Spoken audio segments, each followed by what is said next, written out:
We are reading this long dispute, this debate between Savitri and death. And death has just felt compelled to give Savitri a boon. He has granted to her whatever once the living Shraddhavan desired in his heart for Savitri. He says he will give her anything except Shraddhavan. And she said, "Look into my heart, look into my eyes. If the eyes of darkness can look straight at truth, look in my heart, and knowing what I am, give what thou wilt or what thou must, O death. Nothing I claim but Shraddhavan alone." So she will not ask for anything. And he looks into her heart, and he recognizes what she is, and he says that he will give her whatever Shraddhavan wished for her while he was alive.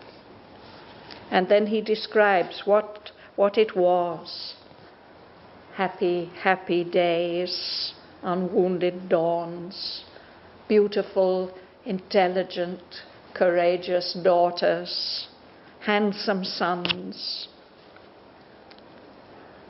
the undisturbed sweetness of union with thy husband dear and true, and a long life, a long peaceful life in which in her home, as she grows older, she will harvest, she will gather in a rich harvest the happiness of being surrounded by all those that she loves and being able to serve those that she loves. So having given her that boon, he expects her to return to the earth.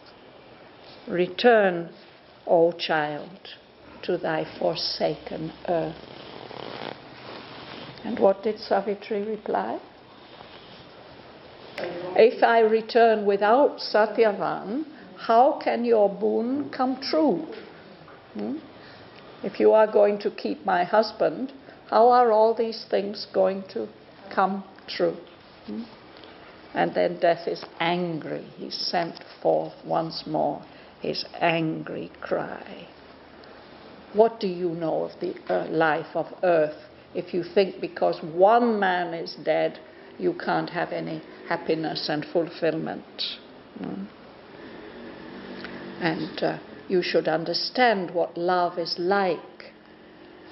Love may possibly be eternal, but the objects of love change, like waves of a swimmer. The swimmer encounters waves in the ocean, so the forms of his love are always changing.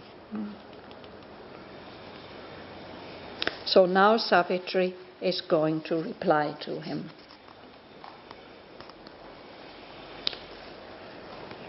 But Savitri replied to the vague god,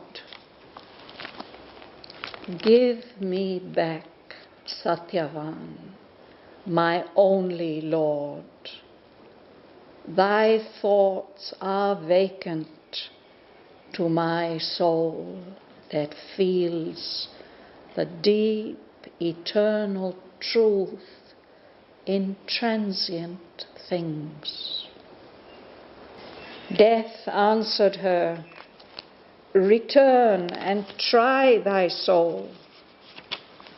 Soon shalt thou find appeased that other men on lavish earth have beauty, strength, and truth. And when thou hast half forgotten one of these, shall wind himself around thy heart that needs some human answering heart against thy breast. For who, being mortal, can dwell glad alone? Then Sattyavan shall glide into the past, a gentle memory pushed away from thee by new love and thy children's tender hands, till thou shalt wonder if thou lovest at all. Such is the life earth's travail has conceived, a constant stream that never is the same.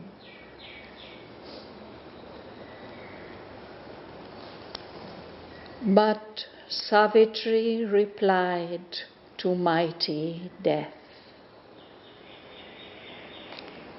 O dark, ironic critic of God's work,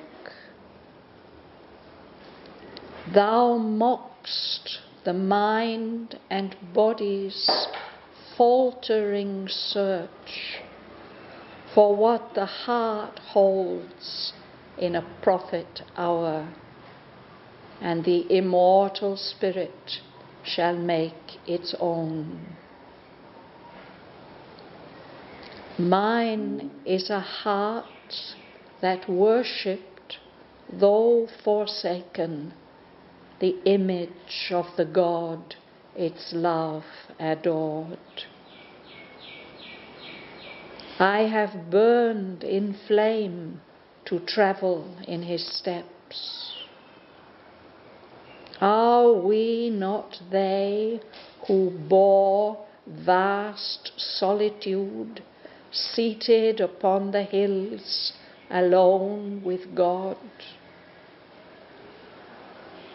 Why dost thou vainly strive with me, O death, a mind delivered from all twilight thoughts, to whom the secrets of the gods are plain? For now, at last, I know beyond all doubt, the great stars burn with my unceasing fire, and life and death are both its fuel made. Life only was my blind attempt to love. Earth saw my struggle, heaven my victory. All shall be seized, transcended. They shall kiss, casting their veils before the marriage fire, the eternal bridegroom and eternal bride. The heavens accept our broken flights at last. On our life's prow that breaks the waves of time, no signal light of hope has gleamed in vain.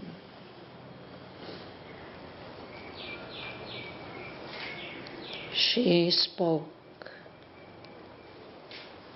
The boundless members of the God, as if by secret ecstasy assailed, shuddered in silence, as obscurely stir ocean's dim fields delivered to the moon. Then, lifted up as by a sudden wind, around her in that vague and glimmering world, the twilight trembled like a bursting veil.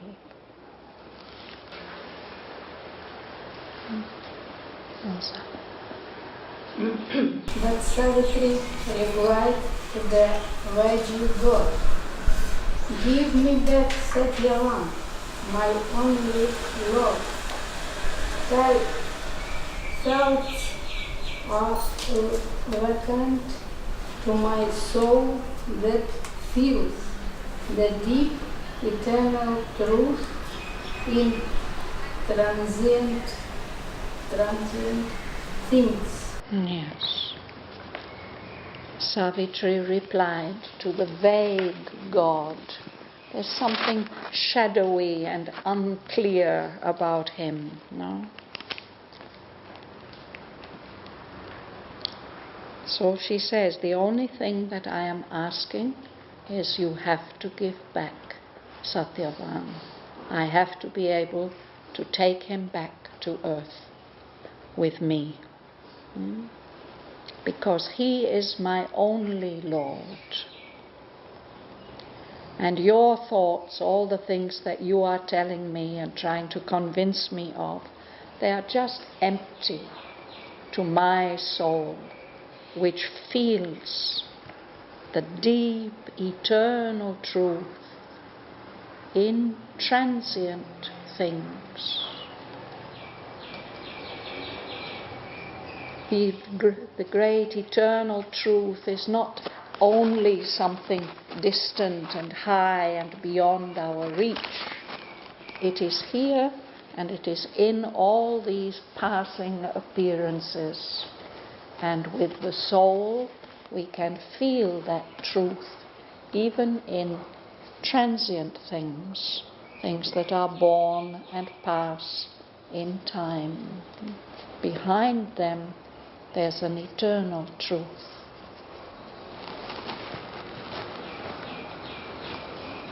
Bhavan. Death answered her, "Return and try thy soul. Soon shalt thou find a peace that other men on lavish earth have beauty, strength, and truth. And when thou hast half forgotten one of these, shall wind himself around thy heart that need some human answering thought against thy breast. For who, being mortal, can dwell glad alone?" Yes.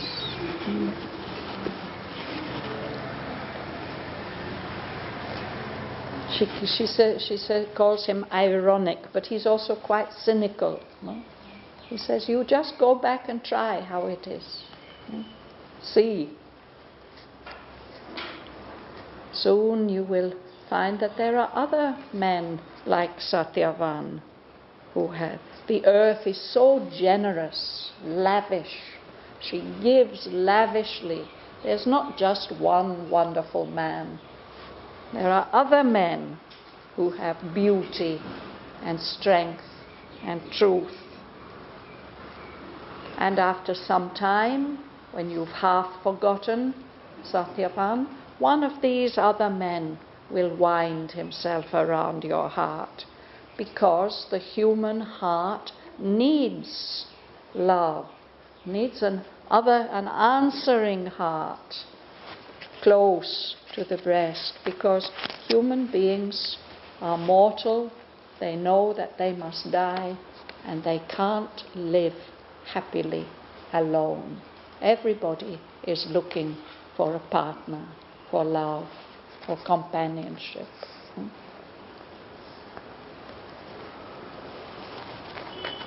Martin? Then Shraddhavan shall glide into the past, a gentle memory pushed away from thee, by new love, and thy children's tender hands, till thou shalt wonder if thou lovest at all. Read the next two lines. Such is the life earth's travail has conceived, a constant stream that never is the same. Yes. So when you meet that other person then the memory of Satyavan, it will gently slip away into the past, and it will be pushed away even by that new love and the hands of your children, sweet touches of your children. And then when you think of Satyavan, you may wonder whether you ever loved him or not. No? Because that's the kind of life that earth nature has given rise to. Earth's travail. We had this word before, no? It means hard work, it means effort, but it especially means the effort of a mother giving birth. So it is here earth, the earth nature has given birth to a life like this, he says. A constant stream that never is the same. Things go on changing and changing and changing. That's how things are in the earth life. So how will Savitri reply to him, Sarojini? But Savitri replied to mighty death of dark, ironic critic of God's work. Thou must the mind and body's faltering search for what the heart holds in a prophet hour, and the immortal spirit shall make it own. Yes, what is she saying? She says, you are dark, you have this ironic, skeptical humor, and you are criticizing the work of God. And like many critics, he may not know what he's talking about. She says, you are mocking, you are feeling contempt and disdain for the way that human minds and human bodies are trying to find something. Faltering. Faltering is when you are not sure of what you are doing. The mind and the body are searching for something that the heart is holding within it. Something that the heart is sure must happen in the future. For some image of what the heart is holding, it feels sure that a certain fulfillment will come. It sees that in a kind of prophetic vision of the future. No? And she says, and the immortal spirit will make that thing, that fulfillment, its own. That means that our longing for love, our search for companionship and all that, it's actually a faltering search for something that will be fulfilled in the future. In the previous sentence, which is a constant stream that never is the same. Yes, one of the Greek philosophers has said this, that life is a river. You may think that you're stepping into the same river, but actually the river's always different. Maybe Buddha also said something like this. Mila, you read? Man is a heart that worships, though forsaken. The image of the God is love adored. I have burned in flame to travel in his steps. Are we not they who bore vast solitude, seated upon the hills alone with God? Thank you. So, who is it that she has worshipped and adored? It is Satyavan, no? Or at least Satyavan is the image of the God she has adored. Earlier she said to Death, no, if you want me to change my mind, if God wants me to change my mind, He will still have to appear to me in the form of Shraddhavan. So this heart here, my heart, is a heart that worshipped, even though forsaken, even when Shraddhavan was taken away from her, went on loving the image of the God its love adored. And I have followed you all this way. I have burned in flame to travel in his steps. She passed through that terrible ordeal in the book of Eternal Night. And part of that ordeal was this sense of complete loneliness. Are we not they who bore vast solitude, totally alone and abandoned, seated upon the hills? But we were alone with God. That is why we could pass through. Josie, you'll read on. Why dost thou vainly strive with me, O death, a mind delivered from the twilight thoughts, to whom the secrets of the gods are plain? For now at last I know beyond all doubt the great stars burn with the unceasing fire, and life and death are both its fuel made. So why are you struggling with me, contradicting me, refusing me? My mind is free from all these twilight thoughts. They are still in the world of twilight, no? He's showing her all these different kinds of twilight. But my mind is free of all those twilight thoughts. I'm not taken in by any of them. The secrets of the gods are plain, absolutely clear to me. And now I know at last, beyond all doubt, there's no doubt about it, the great stars, all those wonderful suns, are burning with my unceasing fire, the fire of her love. And life and death are both its fuel. Neither of them will destroy the love. The love will burn them up.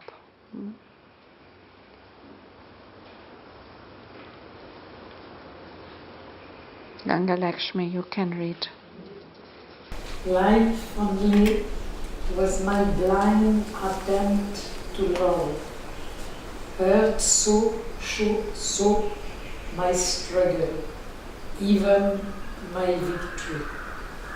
All shall be seized, transcended, they shall kiss, casting their veil before the marriage fire. The eternal bridegroom and eternal bride. Mother has commented on these lines in the agenda. Perhaps you remember, and Martin may remember. I don't remember exactly what she has said. She said life only, that not life and death together, but life only was the attempt to love. Mm-hmm. Now it is both together. Yeah. Life and death are made its not only life, but both together. And in this knowledge she sees an assurance that everything, all the aspects of life, death, all the aspects of existence will be seized by this higher reality, transcended. And it will be like a marriage ceremony.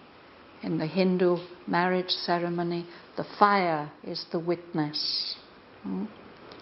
And the bridegroom and the bride remove their veils in front of the fire. we can think about who is the bridegroom and who is the bride. All shall be ceases, okay, but transcendent? Transcendent means when we go beyond all the appearances to the eternal and infinite reality. So it will transcend the present. All the limitations and false appearances.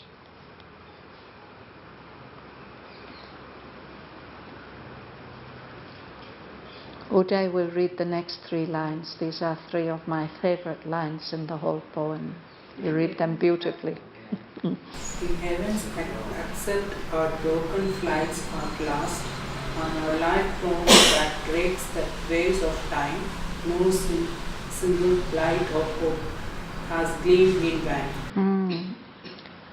So we are like birds trying to fly, but we can't reach, we can't fulfill our flights.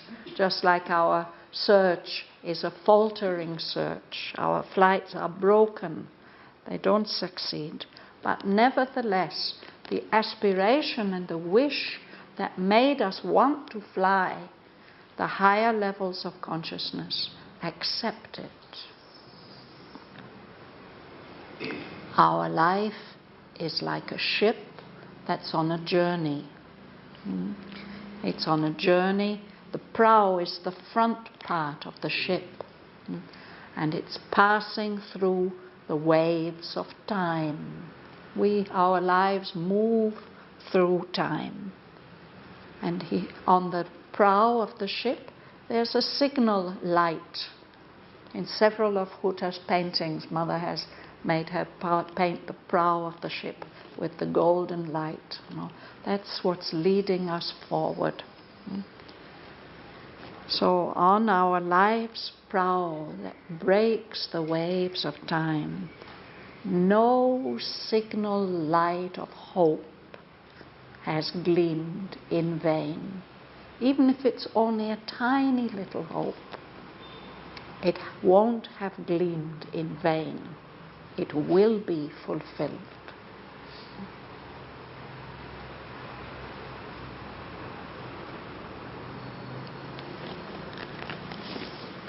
Sergei. She spoke, the boundless members of the god, as if by secret ecstasy assailed, shuddering in silence, as obscure stir ocean skin fields, delivered to the moon. You can read the next sentence too. Then lift up, as by a sudden wind, around her in that vague and glimmering world, the twilight trembled like a bursting veil. So these powerful words which she has spoken here, these words that the Mother has commented on, seems to have an effect upon Death himself. It's as if some shudder of ecstasy passes through this whole vast dark body, or this body of darkness, as if he's attacked by some secret ecstasy. And Aurobindo says that shuddering, it is like the wind, the ocean stirring beneath the moon. The movement, the ocean is attracted by the moon. It moves now. And not only Death seems to be affected, something changes in that twilight world. It's as if there's a wind, and that fog of half darkness that they were in, it trembles as if it's about to burst and to be torn. So something in that vague and glimmering twilight world, the whole atmosphere changes.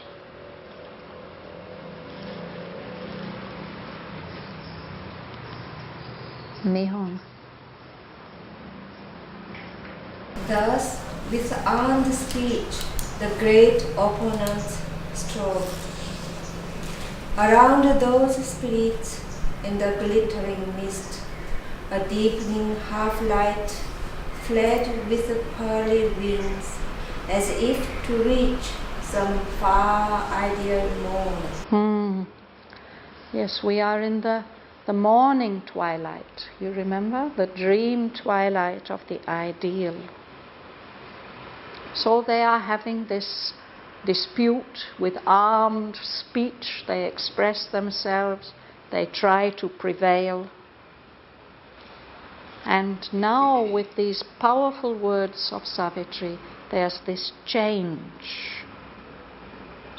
The mist seems to glitter with light, and the half-light becomes deeper, more light, and it's moving swiftly forwards as if with pearly wings, as if it's moving towards some wonderful morning, some ideal morning.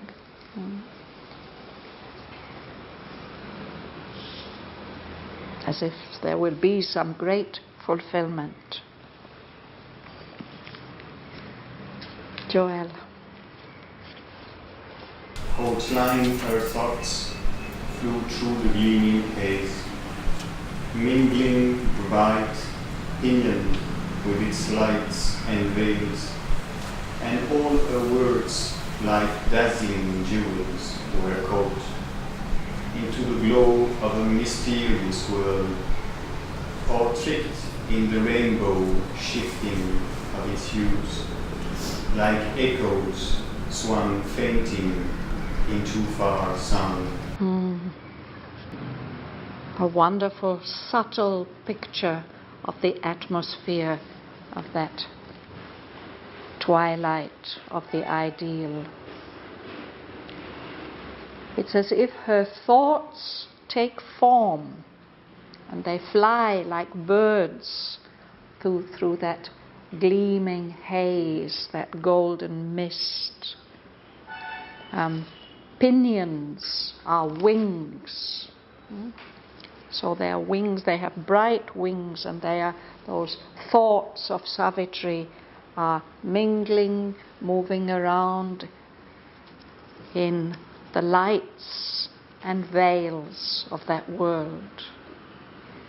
And her words are caught like dazzling jewels, brightly shining gemstones. They are caught into the glow of a mysterious world. Beautiful poetic picture. In the early morning before dawn, sometimes there are droplets of dew, and if some light comes, then they shine with rainbow colors. It's as if her words get materialized like that in that subtle world. Or it says tricked. Here this means dressed up in the rainbow shifting of its hues. The colors, the rainbow colors of that world are changing. No? Her words get clothed with those colors, or with its sounds. They are like echoes, faint echoes of her words, swam, fainting, getting fainter and fainter and fainter into the distance as they fade away.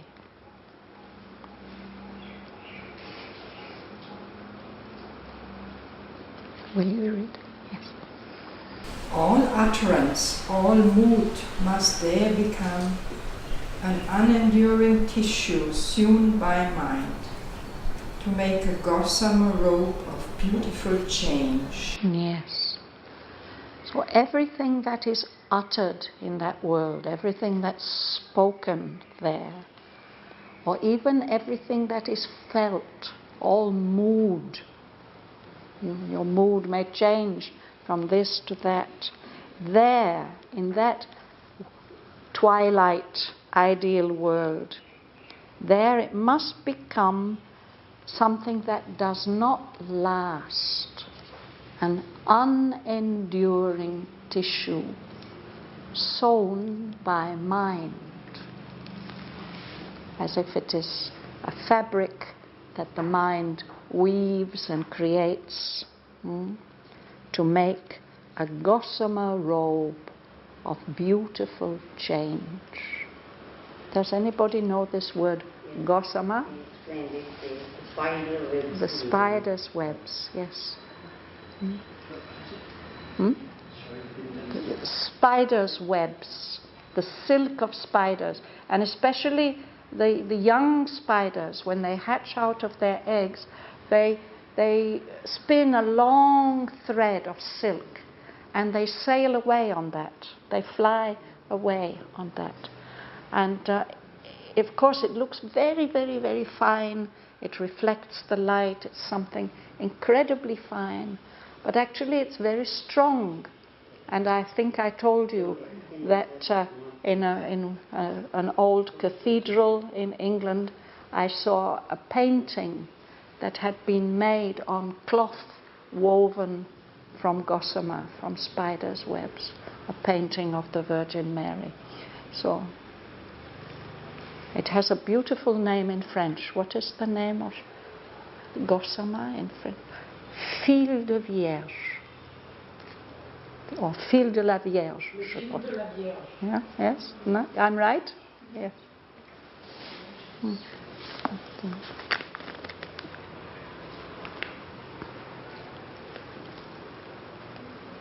So a gossamer robe of beautiful change, something that's always changing. That's the thing about the ideal. It's not enduring, it's not permanent, it's very alluring and beautiful, but it doesn't get realized, it doesn't get manifested.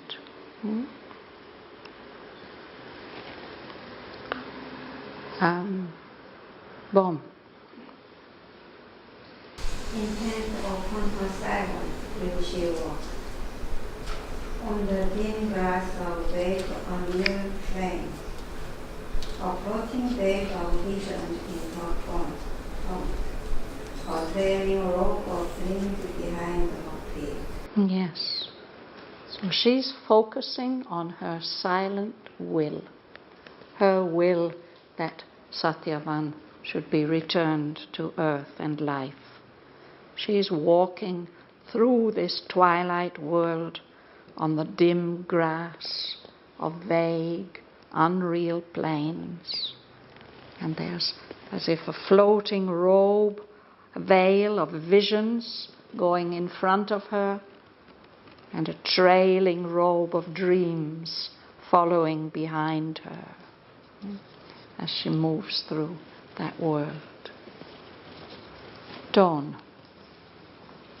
But now her spirit's flame of conscient force, retiring from a sweetness without fruit, called back her thoughts from speech to sit within, in a deep room in meditation's house. Yes. So she's moving through this world of dream, but she herself becomes more and more concentrated. Her spirit's flame of conscient force draws back from the sweetness and beauty of that world because it doesn't give any fruit. She calls back her thoughts. She's not going to say anything more. She's concentrating within, in a deep room in meditation's house, deep within herself.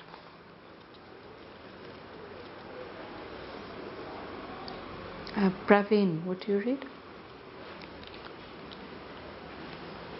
For only there could dwell the soul's firm truth, imperishable, a tongue of sacrifice.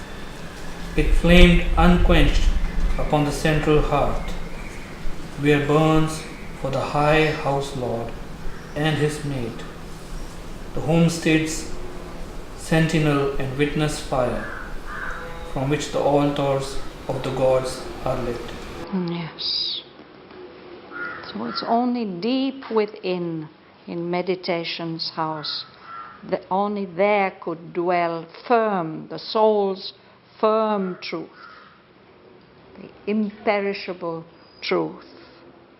It burns there like a tongue, like a flamy tongue of sacrifice, of offering.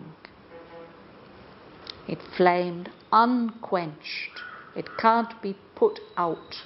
You quench a fire, you pour water on it. This fire cannot be quenched. And it's burning on the central hearth, the fire altar in the very center of her being. And that is burning for the high house lord and his mate. It's an image of a feudal household with the lord and his queen, and always that fire is burning before them. But these are the two aspects of the divine, the eternal bridegroom and the eternal bride.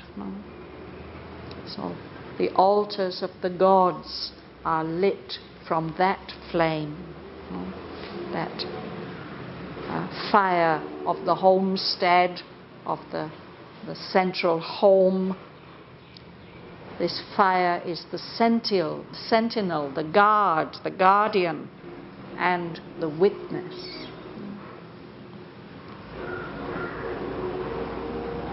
Kumsun. Why she's doing this? Why? She's realized that in that world everything is beautiful and suggestive, but it's all fleeting. It's not going to be realized. She can express her knowledge there. She's done that, and something has changed in that world. But now she's just concentrating on the realization of her will. All still compelled went gliding on unchanged. Still was the order of these worlds reversed. The mortal land, the God and spirit obeyed, and she behind was leader of their march, and they in front were followers of her will. Yes. So something is compelling everything to just go on, gliding on, unchanged in that twilight world. And Aurobindo says, still was the order of these worlds reversed. It's as if things are back to front, because Savitri is leading, the mortal led, and behind her are the God and the spirit of Shraddhavan. They are following her. She's behind them, but she's compelling them to go forward. She behind was leader of their march, and they were in front, were followers of her will. So I think it's like that. I think Shraddhavan is going first, and behind him is death. There was a description about how Shraddhavan was like a sheep, and he's like the shepherd behind, and Savitri is following them. But he says it's all was compelled.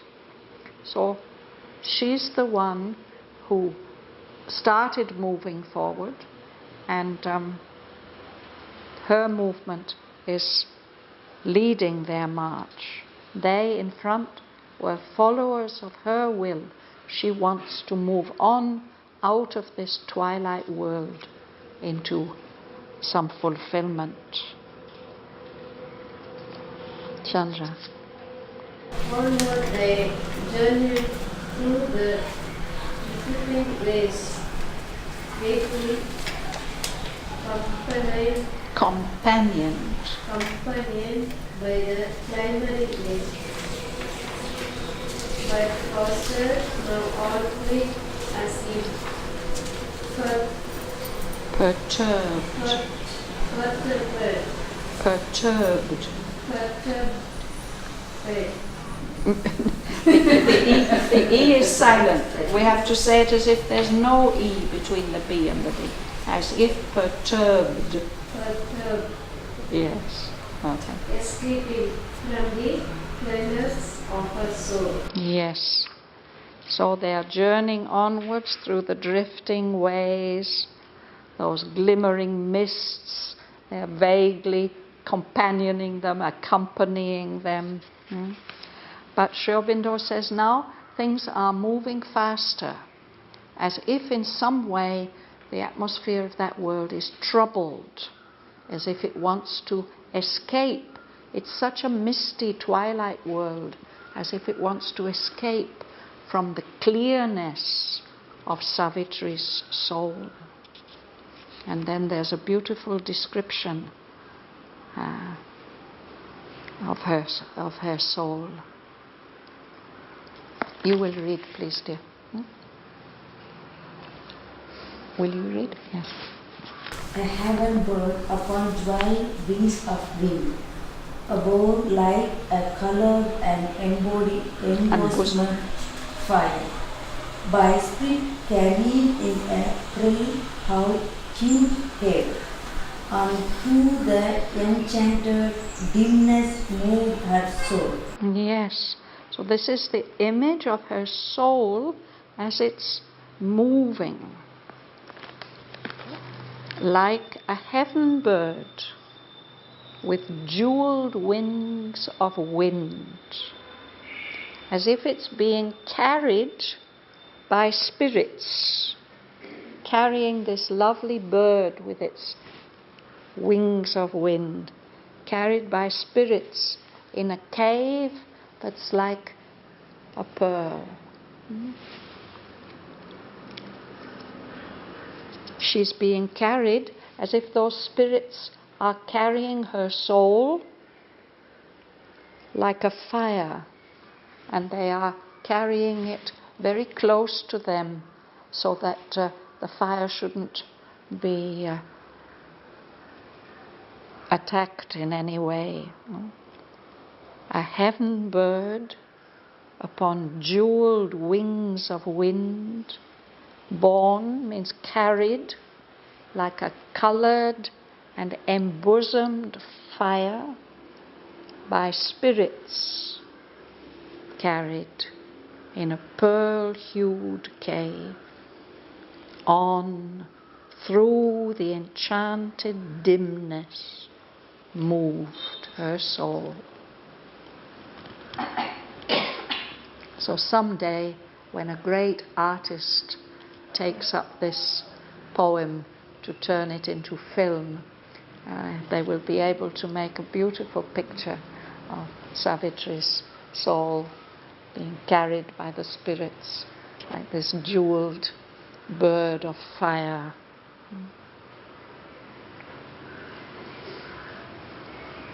Bhavan. There is walked in front of her and Shraddhavan in the dark front of their failing star. Above was the unseen balance of his feet. Yes. Death is in front of her, and Satyavan is in front of death, in the dark front of death, and he's looking like a star which is about to go out. And above is the unseen balance of his fate. We don't know what is going to happen, which way it will go. His fate means death's fate. No, of Satyavan's fate. And this failing star also Satyavan. Yes, Satyavan's looking faint, like a failing star. So here it's changing. In the previous then, the mortal led, the God and the spirit were led. Sri Aurobindo says she led, but then he says that she was leading from behind. And she behind was leader of their march. And they in front were followers of her will. I don't understand here again. Death walked in front of her, and Satyavan, or Death walked in front of her, and Satyavan in the dark front of her. Yeah, that's how it is. She's at the back. Death walked in front of her, and Satyavan, in front of Death, is also walking like a failing star.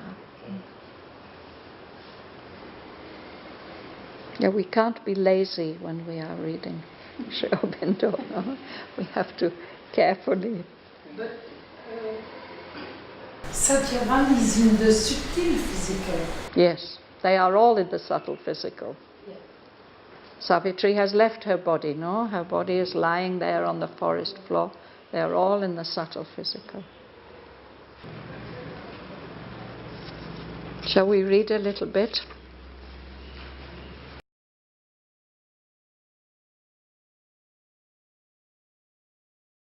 But Savitri replied to the vague god, "Give me back, Satyavan, my only lord.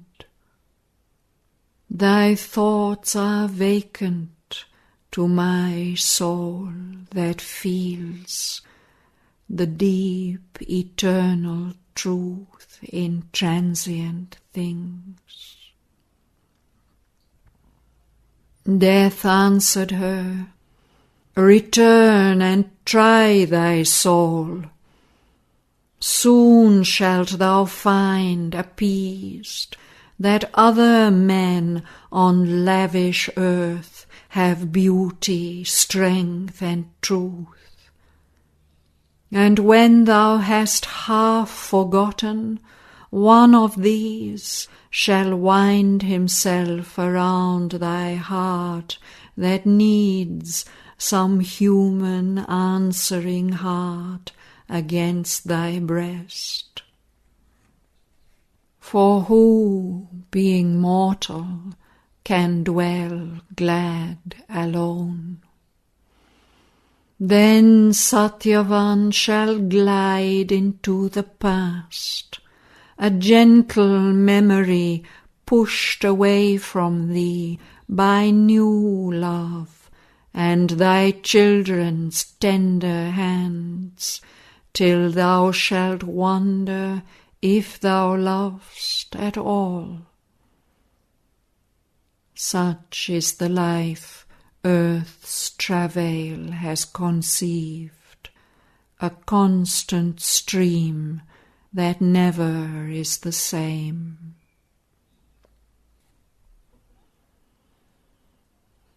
But Savitri replied to mighty Death, "O dark, ironic critic of God's work, thou mock'st the mind and body's faltering search for what the heart holds in a prophet hour, and the immortal spirit shall make its own. Mine is a heart that worshipped, though forsaken, the image of the God its love adored. I have burned in flame to travel in his steps. Are we not they who bore vast solitude, seated upon the hills alone with God? Why dost thou vainly strive with me, O Death? A mind delivered from all twilight thoughts, to whom the secrets of the gods are plain. For now at last I know beyond all doubt, the great stars burn with my unceasing fire, and life and death are both its fuel made.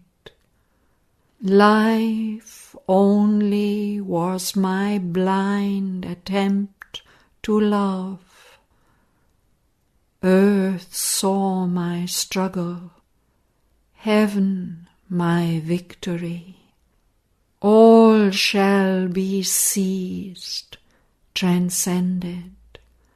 There shall kiss, casting their veils before the marriage fire, the eternal bridegroom and eternal bride.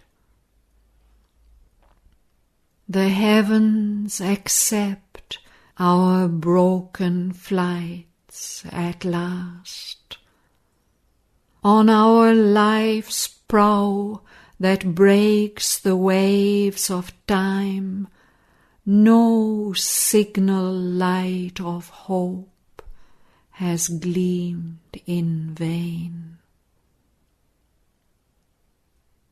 She spoke.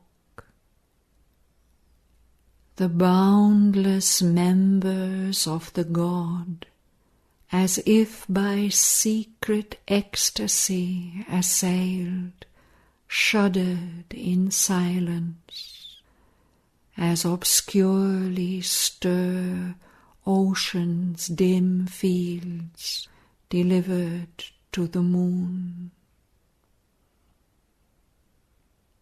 Then lifted up as by a sudden wind, around her in that vague and glimmering world, the twilight trembled like a bursting veil.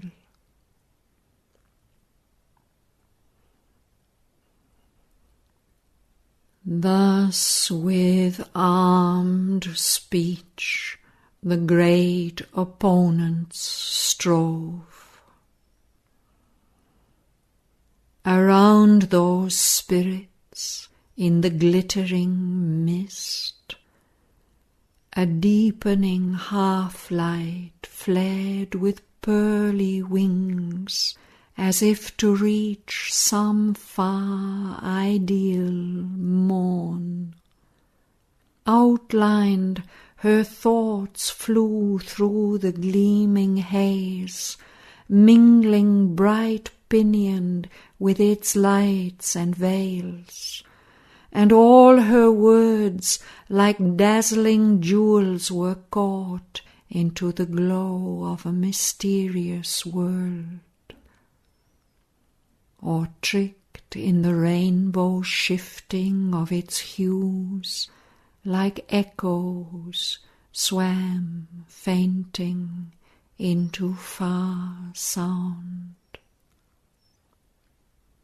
All utterance, all mood must there become an unenduring tissue sewn by mind to make a gossamer robe of beautiful change.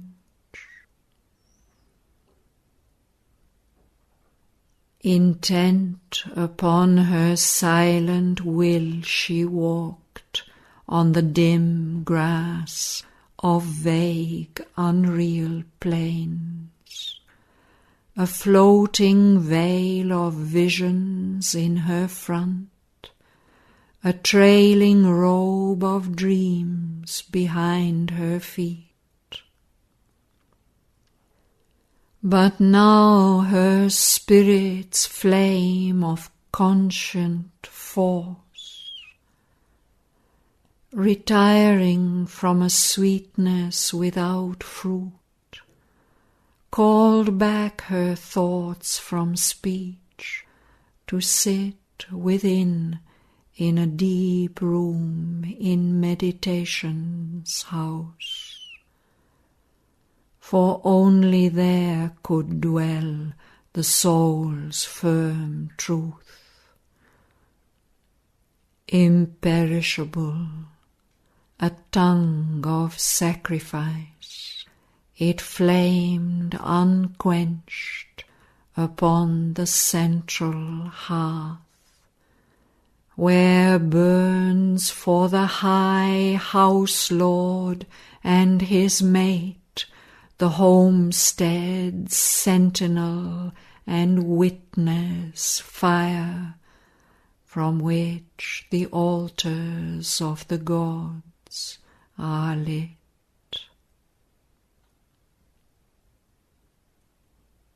All still compelled went gliding on unchanged. Still was the order of these worlds reversed. The mortal led, the god and spirit obeyed, and she behind was leader of their march, and they in front were followers of her will. Onward they journeyed through the drifting ways, vaguely companioned by the glimmering mists. But faster now all fled, as if perturbed, escaping from the clearness of her soul. A heaven bird upon jeweled wings of wind, borne like a coloured and embosomed fire by spirits carried in a pearl-hued cave, on through the enchanted dimness moved her soul. Death walked in front of her, and Satyavan in the dark front of death, a failing star. Above was the unseen balance of his fate.